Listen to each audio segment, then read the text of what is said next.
Salutations à tous, c'est votre frère Franck, toujours dans les exhortations par la manifestation de la grâce du Verbe de l'Oba et par l'enseignant Manaté Zoulou Lassan, il est permis de nouveau qu'on puisse recevoir une nouvelle exhortation. Toujours dans Kalatambale, mais aujourd'hui, on va aller dans le livre mystérieux Kalata Dimsi, disponible dans les éditions Zouloula100.com.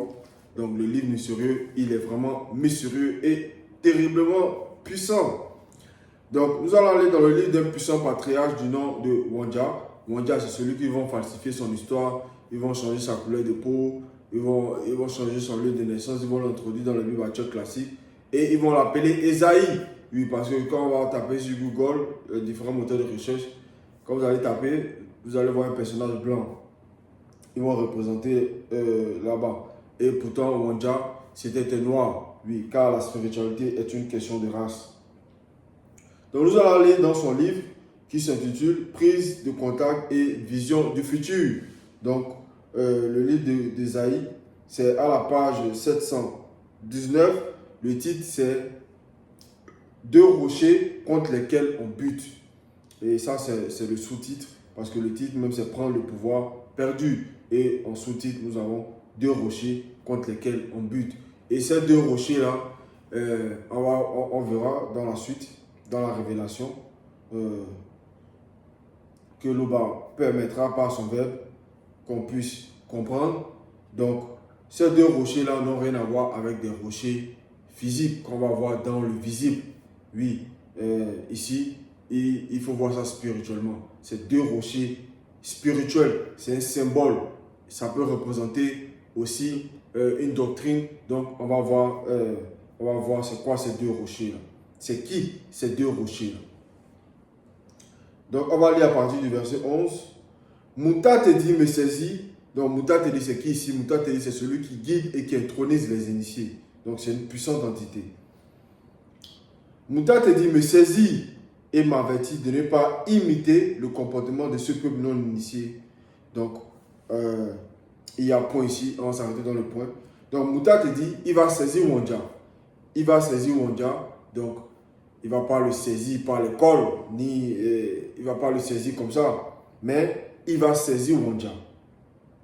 Et on voit cela à Wassé, lorsqu'une mère veut donner un avertissement, par exemple, à son fils, elle va le saisir comme ça, elle va lui dire, mon fils, voici, elle va lui donner des conseils, elle va lui donner des avertissements, il ne faut pas faire ça, quand tu sors, il ne faut pas faire ceci, il ne faut pas faire cela.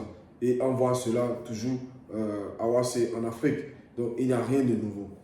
Donc, Mouta te dit, il va saisir Wandja ici, il va lui donner des avertissements. Il va l'avertir de ne pas imiter, donc reproduire le comportement de ce peuple non initié. Donc, ici, on précise que ce peuple contre qui on met Wandja en garde, on lui dit de ne pas imiter ce peuple-là. Parce que ce peuple-là, il faisait quoi? On nous donne la révélation. Parce que ce peuple-là, c'était un peuple non initié. Et nous savons que les non initiés, c'est ceux qui sont dans les religions dites révélées, c'est ceux qui vont prier JC, c'est ceux qui sont dans l'islam, le bouddhisme, les fausses spiritualités. Et maintenant, on voit une doctrine. Et maintenant, ils vont venir parler d'énergie, que non, les gens sont des énergies, que Dieu c'est une énergie, tout ça. Et nous savons que cette doctrine-là, le premier à manifester cela, c'est Satan, le Moudima Boubé, le mauvais esprit. Donc, on dit à Wandja ici de ne pas imiter le comportement de ce peuple-là, de ce peuple idolâtre, de ne pas imiter le comportement. Donc, les non-initiés, c'est ceux qui ne vont pas mettre en pratique les lois et les recommandations du Verbe de l'Oba, donc des Noirs. On poursuit. Voici ce qu'il me déclara. Donc, Wandja ici, il va dévoiler ce que Mouta te dit va lui révéler. Ce que Mouta te dit va lui donner comme avertissement. Donc, on va lire au verset 12. N'appelez pas conjuration, entre parenthèses, conspiration, complot, sorcellerie, magie, charme, divination, sortilège, sort surnaturel. Tout ce que ce peuple appelle conjuration. Donc, ce peuple-ci, c'est le non-initié. Et on voit cela même dans cette époque du visible. Donc, cet avertissement-là, c'est aussi pour nous. C'est aussi pour nous à cette époque, parce qu'on voit les non-initiés, d'autres vont venir sur les réseaux sociaux, sur TikTok, Facebook, YouTube, Instagram, Snapchat, bref, il y a beaucoup maintenant différentes sortes de réseaux maintenant. Donc, ils vont venir, d'autres vont venir dire non, qu'il faut prendre telle plante, et il faut se laver, il faut faire ceci, ça chasse les mauvais esprits, il faut prendre tel parfum, il faut mélanger à ceci. Tout cela, nous savons que c'est que du mensonge. Parce que eux là, ils vont croire en ces choses-là. Ils vont croire en ces choses-là et ils vont venir et étaler cela, leur manque de connaissances. Et nous savons que la seule protection, c'est le verbe de l'Oba. C'est l'Oba qui protège par son verbe. Donc ce n'est pas une telle plante ou ceci. Nous savons que les plantes, on peut utiliser pour se soigner. Oui, même pour dire que telle plante va te préserver de ceci, de cela. Non, il faut sortir de là et il faut se confier au verbe de l'Oba. Donc, on nous dit aussi, certains vont venir dire non, qu'eux, ils étaient des sorciers, qu'avant ils sortaient de leur corps et ils vont venir mentir les gens volontairement sur les réseaux sociaux, ils vont faire des vidéos sur YouTube, bref, ils vont venir témoigner et nous savons que tout cela, c'est faux. Et il y a d'autres personnes non initiées aussi qui vont croire en ces choses-là. Ils vont dire non, il faut croire au surnaturel, il faut croire à ceci, il faut croire au monde spirituel. Pourtant, ils n'ont aucune connaissance du monde spirituel. Ils ne sont jamais sortis de leur corps, ils n'ont jamais vu une entité, ils n'ont jamais vu un simple démon. Donc, ils sont plutôt alimentés par les démons. Donc, les démons vont les envoyer des fausses visions, ils vont les inspirer et ils vont venir raconter des hérésies. Donc, ici, on met en garde par rapport à cela, à imiter le comportement de ceux-là. Et ce qu'eux, ils appellent conjuration, donc, qu'on a cité, conspiration, complot, sorcellerie, magie, charme, divination, sortilège, sorce naturelle, parce qu'eux aussi vont venir dire non que, ils vont venir parler de certains complots, que tel dirigeant, ce sont, comment ils vont dire déjà, bon, des gens qui, en fait, ce sont des démons, mais qui ont pris des corps physiques, qui sont là, par exemple, il y a tel président, c'est un démon, genre, mais qui a pris, genre, et tout ça, c'est faux. Il ne faut pas croire en toutes ces choses-là. On poursuit dans le même verset. Ne craignez pas ce qu'ils craignent et ne soyez pas effrayés. Donc, on nous dit de ne pas craindre ce qu'ils craignent, de ne pas être effrayés, parce qu'ils vont craindre les faux dieux des Bibles actuelles classiques. Donc, il y avait Jéhovah, Elohim, ce faux Dieu-là, parce que dans ce livre-là, ils vont dire non, que il ne faut pas régner le Fils, parce que si tu régnes le Fils, Dieu va te régner, ceci, cela.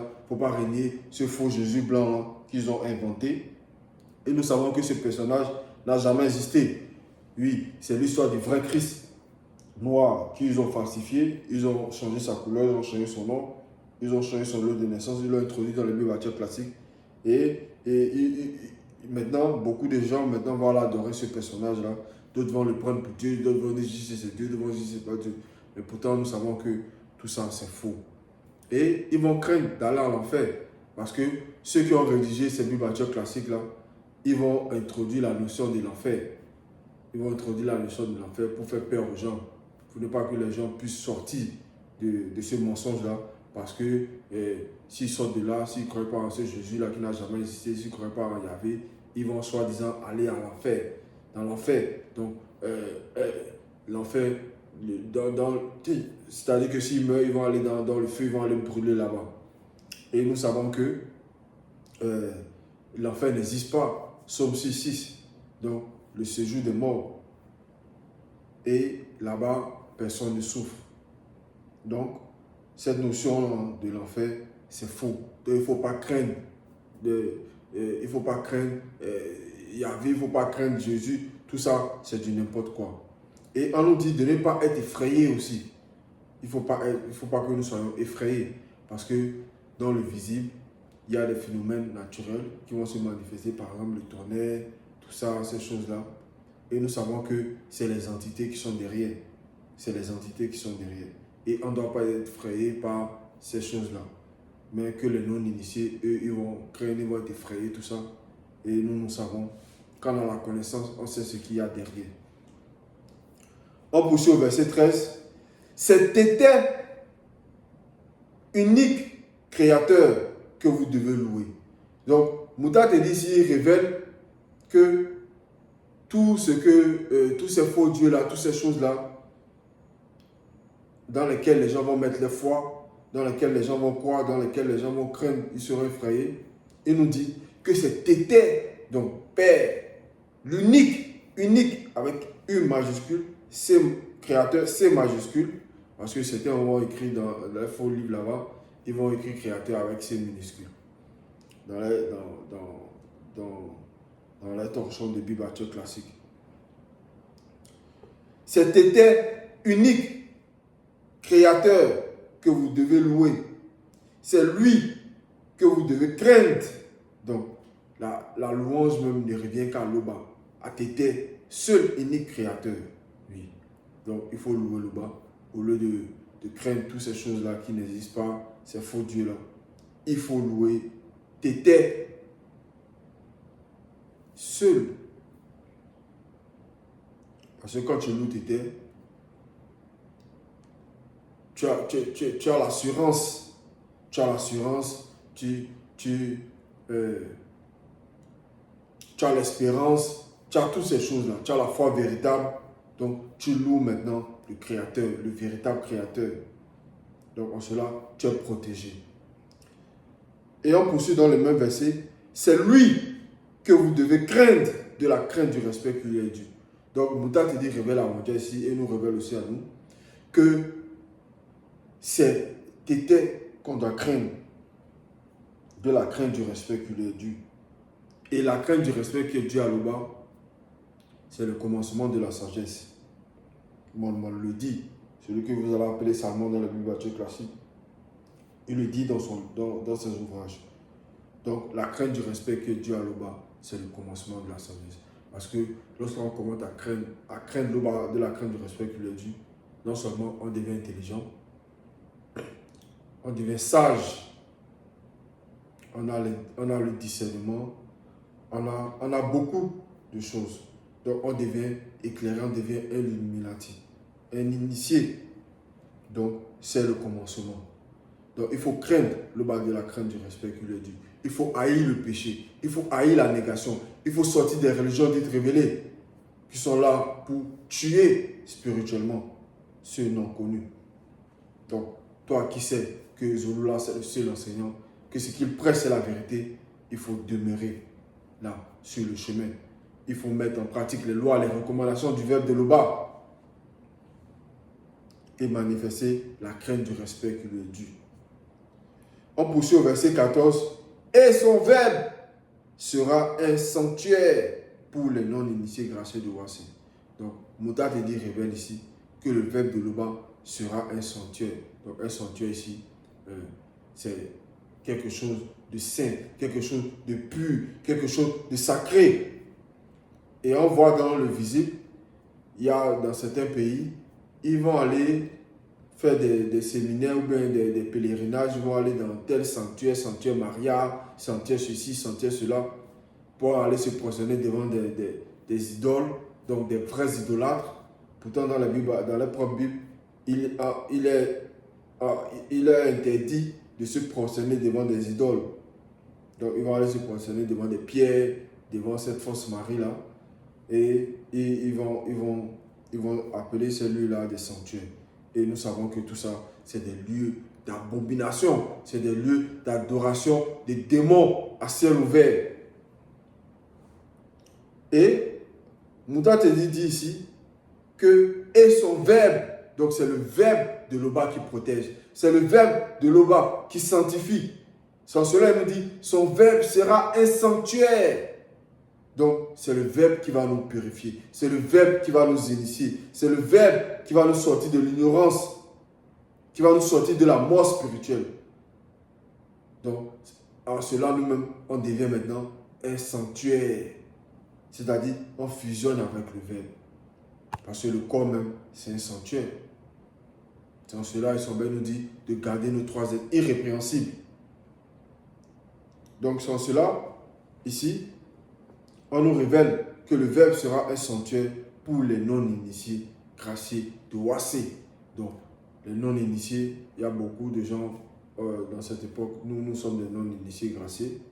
Donc, c'est le Verbe de Luba qui nous purifie. C'est ce que Zulula Sant apporte, qui nous purifie. Donc, de Wassé, donc l'Afrique. Et on voit que le message se propage dans beaucoup de pays. Maintenant, les gens écoutent le message. Les gens sortent des religions dites révélées. Donc, toi qui écoutes le message, toi qui es encore dans les religions dites révélées, toi qui doutes encore, il faut sortir de là. Parce qu'il n'y a pas la vérité là-bas. C'est le Verbe de Loba qui protège. C'est la vérité qui te conduit à la vie sans fin. Donc, la vérité, c'est ce que Zulula Sant prêche. Ce n'est pas ce qu'un tel pasteur ou un tel ceci, parce qu'on voit beaucoup de gens maintenant, ils vont venir sur les réseaux, ils vont créer une page, ils vont acheter ils vont souscrire Internet, ils vont mettre les caméras là, ils vont mettre prophète ceci, bishop, mais dites évêque simplement en français, ils vont se dire bishop, apôtre, ils ne connaissent même pas la signification de ce que ça représente. Ils vont se donner des titres, ils vont venir mentir aux gens volontairement, ils vont venir dire, ils vont venir prophétiser, soi-disant, entre griffes, ils vont dire non, que les gens vont appeler sur le live, et ils vont dire non, je vois ceci, je vois cela. Tout ça, c'est du mensonge. C'est du mensonge. Ils ne voient rien. Ils sont plutôt inspirés par les démons. Et ils n'ont même pas la capacité de voir un seul démon. Donc voilà des gens, des aveugles qui vont conduire encore d'autres aveugles dans le trou. Donc on reste toujours dans le même verset, dans le verset 14, et on poursuit. Et de Wassé sortira 2 pierres d'achoppement, 2 rochers de scandale pour les 2 maisons, entre parenthèses, famille, royaume de Tombo-Nebila, un filet et une confusion pour les habitants non initiés de Longanapi. Donc, on va voir ici ces 2 rochers-là. On va voir dans la révélation. On va aller dans Somme. Donc, Somme, c'est Niengue dans le livre mystérieux. Donc, on va aller dans Somme à la page 521, Somme 118 au verset 22. Les 2 pierres que les mauvais maçons ont rejetées sont devenues les 2 pierres principales de la maison. Donc, ces 2 pierres-là ici, ça va représenter les 2 manifestés hors de la non-existence. Et on va voir encore dans d'autres livres. On voit aussi dans le livre de celui qui va appeler Zacharie, mais c'est Djongele, son véritable nom, et c'était un noir.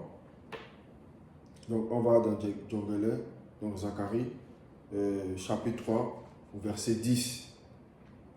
Car voici, pour ce qui est des 2 pierres que le Mundi, donc l'esprit, par le veilleur, a placé devant Belonguet, il y a 7 yeux, entre parenthèses, 7 puissantes entités du grand ordre des choses visibles, du grand ordre des choses qui se mit lors de la création visible acheminée au-dessus de l'eau primitive d'au-delà du grand voile.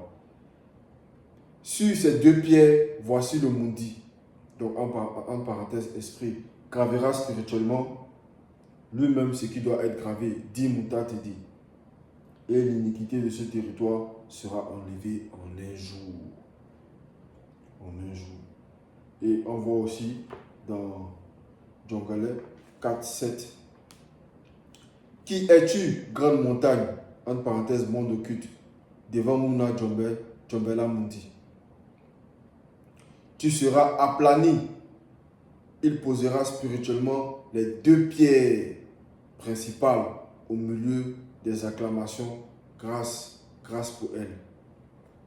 Et on poursuit encore, on va voir encore dans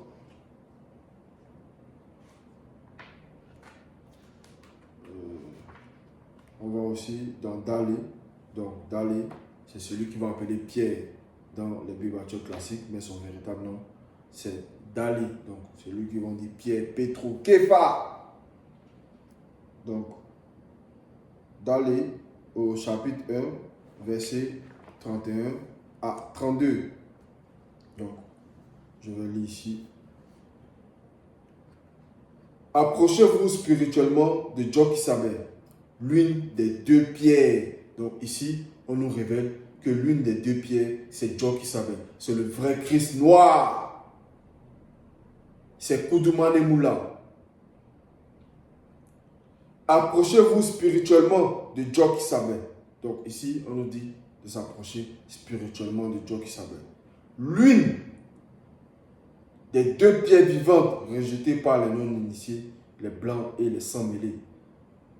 Donc, métis, oui, parce que c'est pour cela qu'ils ont falsifié son histoire. Ils n'ont pas voulu garder l'histoire, ils n'ont pas voulu garder sa couleur de peau, ni garder son nom, tout ça. Donc, eux là, ils ont rejeté la vérité. Ils ont rejeté. Et les non-initiés aussi, les non-initiés qui ont rejeté, c'est ceux qui vont aller dans les religions dites révélées. C'est ceux à qui on m'a dit le vrai Christ est noir, ils m'ont dit qui soit noir, qui soit blanc, ça fait quoi? Et pourtant, la spiritualité est une question de race. Donc je poursuis dans le verset, dans Dali 31. Les blancs et les sans-mêlés, en parenthèse métis, mais jugées précieuses par le grand tout. Hormis t'étais, Père, rien de tout ce qui existe ou n'existe pas au-delà, n'est au-delà du grand tout. Donc ici, en parenthèse, on nous dit, or t'étais, donc or le créateur, Loba, or t'étais qui veut dire Père, rien de tout ce qui existe ou n'existe pas n'est au-delà du grand tout. Au verset 32, il y a deux pierres d'une grande valeur pour vous, les initiés et non-initiés graciés, mais plusieurs non-initiés blancs et sans mêlés, en parenthèse métis, trébucheront devant les deux pierres que les mauvais maçons ont rejetées. Donc les mauvais maçons ici, c'est ceux qui ont apporté les fausses doctrines, c'est ceux qui vont venir, qui ont falsifié l'histoire du vrai Christ, qui ont falsifié les Bibles classiques. Donc eux là, c'est les mauvais maçons. C'est les mauvais maçons. C'est ceux qui vont venir prêcher, ceux qui vont venir apporter des fausses doctrines, tout ça. Eux là, c'est les mauvais maçons. Ils ne bâtissent pas sur le fondement, sur la vérité, sur les deux. Donc ils vont trébucher. Ils vont trébucher. Sans cela, ces deux pierres-là, on nous révèle que ces deux pierres-là, ce sont ces deux rochers-là de scandale pour les deux maisons. Pour les deux maisons. On poursuit au verset 15. Plusieurs non-initiés blancs et sans mêlés, entre parenthèses métis, trébucheront aussi. Ils tomberont et se briseront. Ils seront enlacés et pris. Oui, parce qu'on a vu cela même à l'époque de Jokisabe, où certains blancs et sans mêlés venaient pour essayer de venir,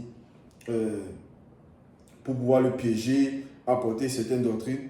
Mais ils trébuchaient, ils se brisaient contre cette pierre-là, qui représentait Jokisabe en son époque. Et c'est ce qu'on voit aussi à cette époque du visible par rapport à Zulu Lassan. Donc ceux qui viennent pour venir contredire ou vouloir apporter certaines choses, venir dire que ceci ne croyait pas ceci, ils trébuchent, ils se brisent, ils sont enlacés parce que le message que le deuxième apporte est vivant, le verbe est vivant.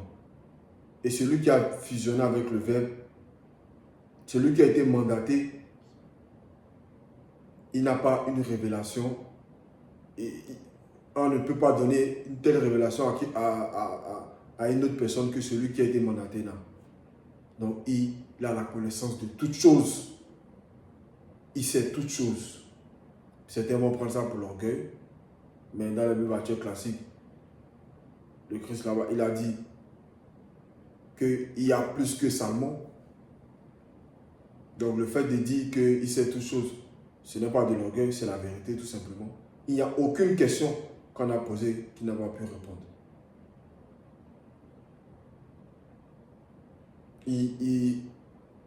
Vous pouvez procurer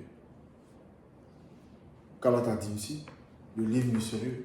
C'est terriblement puissant.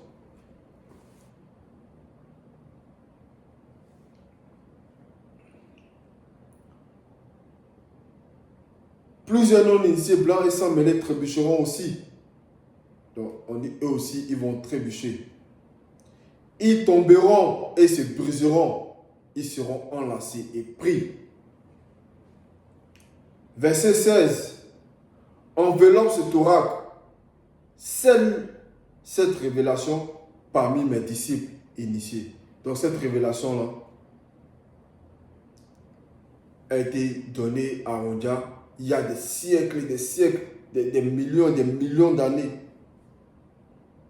Et ça a été scellé parmi les disciples jusqu'à ce que le deuxième se manifeste en cette époque pour nous révéler cela. Et on a la grâce d'écouter cela, de pouvoir lire, de pouvoir être initié, intronisé dans cet oracle. Donc, c'était l'exhortation. L'Oba se glorifie toujours. Donc, pour ceux qui passent sur la page, abonnez-vous, likez. Si vous avez des questions, vous pouvez les laisser dans les commentaires. Donc, l'Oba se glorifie toujours.